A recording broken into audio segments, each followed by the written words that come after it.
making things easier.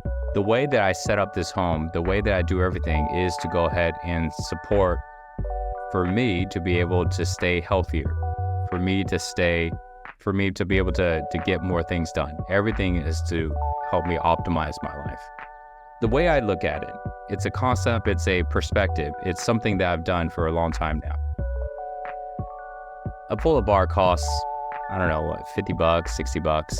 It's not that expensive. To get it installed, right, a little bit of labor work, and then it's done. But the way I look at it is every single repetition that I do on that pull-up bar has an effect, a ripple effect. It's not just that little bit of workout, it's what does that workout do for my body, for my energy, for my mind. And if my energy, my body, and my mind is lifted, my mind is more clear, I have more energy, how does that affect my work? How does that affect my performance? How does that affect my relationship with my wife? How does that affect my life? So when I start to connect the dots on those things, I start to realize, well, it creates a really big effect. My mood and all of that, the way I make all choices, simply because I was able to do a few pull-ups that I probably wouldn't have done if it wasn't in this room, or it wasn't over there, it wasn't over there.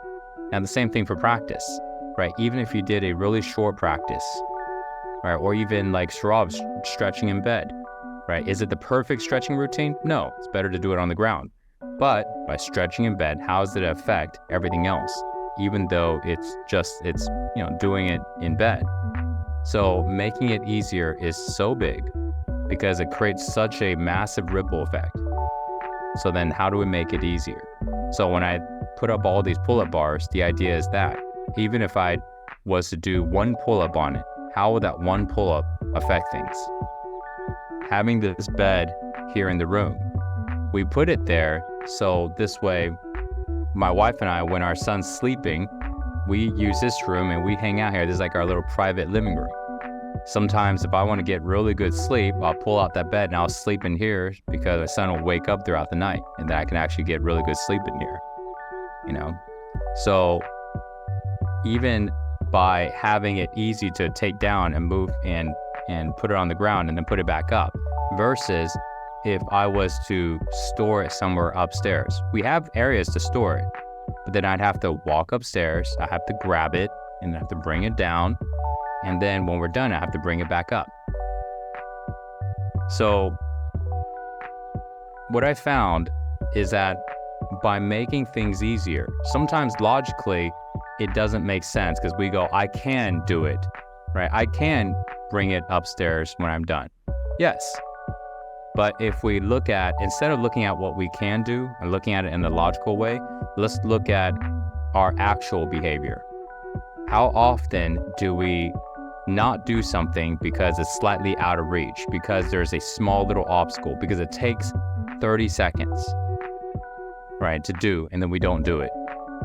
Or it takes 10 seconds and we don't do it, right? It's like you could wash a dish. It'll take 15 seconds to wash a dish, but you don't do that. You don't wash it because you don't feel like taking 15 seconds to wash it, for example. Or you don't want to pick this up and put it outside, right? All of these little things. This is real life. It's not logically that we can't do it. It's that when we look at human behavior, when we look at ourselves, we realize that we always do things that are easy, and the things that are that takes effort, the more effort it takes to do anything, the less chance that we're going to do it. So the idea becomes take away the things that we really want to do that really helps our life, remove all the effort. Make it as simple and as easy as possible.